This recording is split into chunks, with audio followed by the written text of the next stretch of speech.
If your brake pedal has started to feel a little soft, or you've noticed the braking response isn't as crisp as it used to be, the tempting thought is, it's just fluid. How hard can it be? And that's exactly where people get into trouble. Because a brake fluid change is one of those jobs that looks simple, but if you do one small thing wrong, you don't just waste an afternoon, you can make the brakes worse than before. So this is about brake fluid replacement on Suzuki Swift the way you'd want it done if you were the one driving the car in the rain, downhill, with someone you care about in the passenger seat. Not rushed. Not guessed. Done with a method that prevents the two big enemies of good brakes, air in the system and contaminated fluid left behind. First, a quick reality check on what brake fluid actually does, because it explains why the simple job can go sideways. Brake fluid is hygroscopic, meaning it absorbs moisture from the air over time. That moisture lowers the boiling point and encourages internal corrosion. Under repeated braking, especially on long descents or in hot weather, old fluid can heat up and start to boil. Boiling fluid makes vapor, and vapor compresses. That's when the pedal suddenly feels spongy or sinks more than you expect.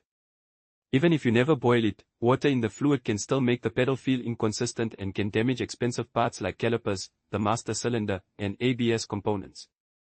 Now here's the twist: when you replace brake fluid, you're opening the hydraulic system to the outside world. If you let the reservoir run low, you can pull air into the master cylinder and potentially into the ABS unit. Air is compressible, so the pedal gets soft. And once air is in there, it can be stubborn. People then pump harder, open bleeders too far, strip screws, or keep bleeding forever while actually sucking air past the threads. The job that was supposed to improve braking feel becomes a spiral. So let's set this up so it goes the right way. When should you replace the fluid? If you don't know the history of the car, if the fluid in the reservoir looks dark brown instead of a light honey color, if the pedal feel has gradually gotten softer, or if you've had any brake work that opened the system, it's a good time to flush. If the pedal suddenly went to the floor or you see leaks, that's not a fluid change situation, that's a stop and diagnose situation. What fluid should you use? Your owner's manual is the final word, but most Suzuki Swifts use a glycol-based brake fluid like DOT3 or DOT4. DOT4 generally has a higher boiling point than DOT3, and it's commonly used.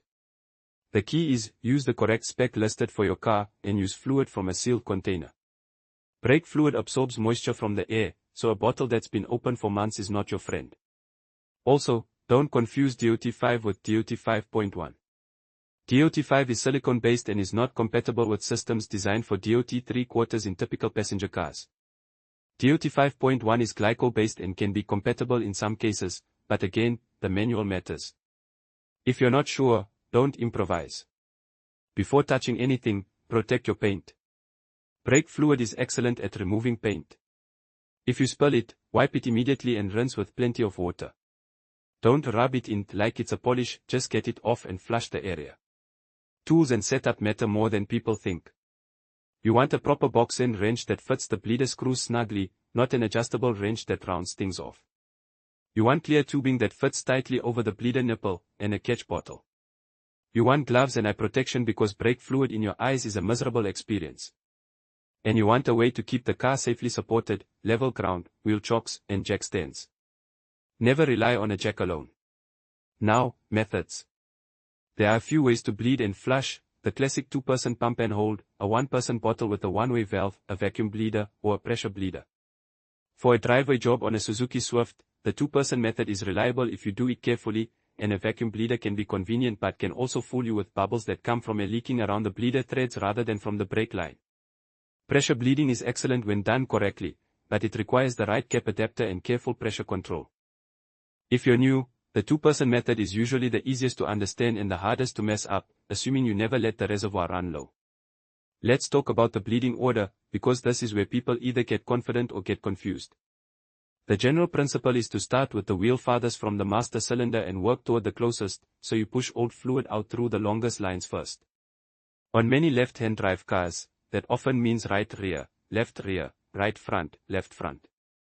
On some cars the plumbing differs, and ABS can complicate that perfect order, but that sequence is a solid starting point for most Swifts. If you have a right-hand drive car, the farthest first logic still applies, but the sides may swap depending on where the master cylinder sits. The point is not to memorize a chant. The point is, longest line first, shortest last. Before you start bleeding, pop the hood and locate the brake fluid reservoir on top of the master cylinder. Clean around the cap so dirt doesn't fall in. Open the cap and take a look at the fluid. If it's very dark, you're going to see a satisfying change as you flush. If it's low, that could be a sign of pad wear, but it can also be a sign of a leak. If it's low and you don't know why, inspect for leaks before you proceed. Here's a smart move that makes the whole job cleaner. Use a turkey baster or a dedicated fluid syringe to remove most of the old fluid from the reservoir before you start, but do not expose the ports at the bottom of the reservoir. You're not trying to suck it bone dry. You're just removing the worst of the old fluid so you're not pushing that sludge through the system. Then refill the reservoir with fresh fluid up to the max line. Keep the cap loosely on top to reduce moisture exposure and prevent splashes, but don't fully tighten it if you're going to be topping up frequently. Now get to the wheels. Remove the wheels if you want easier access, though sometimes you can reach the bleeders with the wheels on depending on your tools and wheel design. Locate the bleeder screw on each caliper or wheel cylinder. It usually has a small rubber cap. Pull the cap off and clean the area. If the car is older or you live where roads are salted, spray a little penetrating oil on the bleeder threads and let it sit. Don't soak the rubber parts. And don't snap the bleeder off. A broken bleeder can turn a simple job into a tow. This is the moment where brake fluid replacement on Suzuki Swift becomes either a clean, controlled process or a messy guessing game. The difference is the rhythm. Attach your clear hose to the first bleeder screw and run the other end into your catch bottle. Put a little fresh brake fluid in the bottom of the bottle so the hose end stays submerged. That helps prevent air from being sucked back. Make sure the hose fits tightly. If it's loose, you'll see bubbles forever and you won't know what's real. If you're doing the two-person method, here's the communication that prevents mistakes. The person in the driver's seat presses the pedal slowly and holds it down when towed. Not pumping like they're trying to start a fire. Slow, steady strokes. The person at the wheel controls the bleeder. Start with the pedal released. Crack the bleeder screw open just a little, usually a quarter turn is enough. Tell the driver to press and hold. Fluid will flow through the hose. Once the flow slows, close the bleeder screw firmly but not aggressively. Then tell the driver to release the pedal. That order matters. If the driver releases while the bleeder is open, the system can draw air back in through the bleeder threads or the hose connection. That's one of the classic ways people create a spongy pedal during a fluid change. Repeat that cycle, press and hold, open, close, release. As you do it, watch the fluid in the clear hose. At first it may look darker. You may see small bubbles. Some bubbles early on can be normal, especially if the hose connection isn't perfect or if you're seeing tiny aeration from the flow. What you're looking for is a consistent stream of clean-looking fluid with no obvious air pockets. And now the most important habit of the entire job, check the reservoir constantly. Every few cycles, go back under the hood and top it up. Don't wait until it looks kind of low. If you let it drop too far and suck air, you can turn a straightforward flush into a longer bleeding session, and in some cases you may need additional steps to clear air from the ABS hydraulic unit. Keep it comfortably above the minimum line at all times. If you only remember one thing, remember that. As you move from wheel to wheel, you're not just bleeding air, you're flushing old fluid out. That means you may need a decent amount of new fluid on hand. It's better to have extra sealed fluid than to run out halfway through and leave the system partially flushed. A quick word about how tight to close the bleeder, snug is the goal. People over-tighten because they're afraid of leaks, and that's how bleeders get stripped. If you see fluid seeping around the bleeder after it's closed, it may not be tight enough, or the seat could be dirty or damaged. But don't crank it like a lug nut. Now, common snags, because real life is never as smooth as the perfect tutorial. If the bleeder won't loosen, stop before you round it. Use the correct wrench, make sure it's fully seated, and try a gentle back and forth motion. If it still won't move, more penetrating oil and time helps. Heat can help in some situations, but you need to be careful around rubber components and brake fluid. If you're at the point where you're about to destroy the bleeder, that's a good moment to pause and consider professional help. A seized bleeder can turn into a caliper replacement, and that's not the goal today. If you see endless tiny bubbles in the hose with a vacuum bleeder, it might be air leaking around the bleeder threads rather than air in the brake line. That's why the two-person method is often clearer for beginners. You can correlate pedal feel with what you see, and you're less likely to chase phantom bubbles.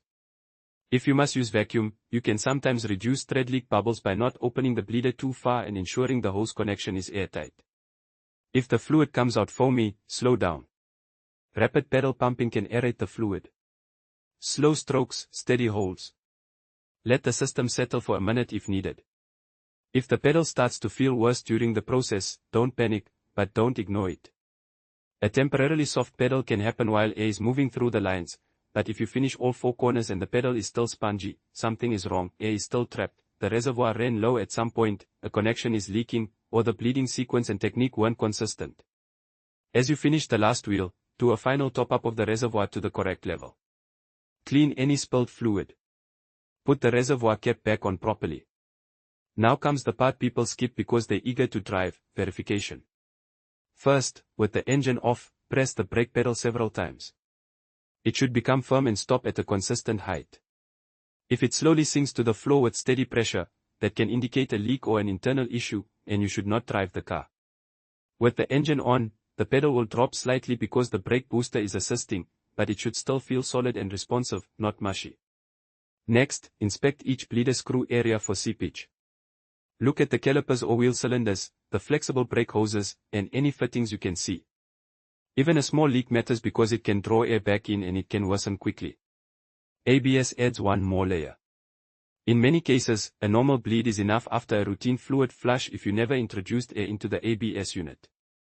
But if the reservoir ran dry, or if you replaced the component and air got into the ABS hydraulic block, sometimes you need to cycle the ABS valves to purge trapped air. That often requires a scan tool with ABS bleeding functions. If you've done everything right and the pedal still won't firm up, and you're confident there are no leaks, that's one of the moments where that simple job stops being simple. It doesn't mean you failed, it means the system may need an ABS bleed procedure beyond basic driveway tools. When you do your first test drive, keep it controlled. Start in a safe area at low speed. Check that the car stops straight, the pedal feel is consistent, and there are no warning lights. Do a few gentle stops, then slightly firmer ones. If anything feels unpredictable, stop and recheck. Brakes are not the place to see if it gets better. Also, dispose of old brake fluid properly. Don't pour it down a drain. Many auto parts stores or local recycling centers have hazardous waste disposal options. Now, let's circle back to the question that makes this job trickier than it looks. Why can a fluid change make brakes worse? Because the braking system doesn't care about your intentions. It cares about physics and sealing. Air compresses. Moisture boils. Threads can leak. Reservoirs can run dry. And the margin for error is small. If you keep the reservoir topped up, use the correct fluid, follow a consistent open-close rhythm, and verify the result before driving, brake fluid replacement on Suzuki Swift becomes a confidence-building maintenance job instead of a gamble. And once you've done it properly once, you'll notice something, the pedal feel becomes more predictable. The braking response becomes easier to modulate. And you stop wondering whether that slightly longer pedal travel is normal or a warning sign. The final takeaway is simple. Treat brake fluid like a critical component, not a topping off liquid. Work clean, work slow, and never trade speed for certainty. If at any point you're unsure, if a bleeder is about to strip, if the pedal won't firm up, if you suspect a leak, stop. The smartest DIY move is knowing when the next step requires different tools or experience. Do it carefully, and you'll end up with what you wanted in the first place, brakes that feel solid, consistent, and trustworthy every time your foot goes down.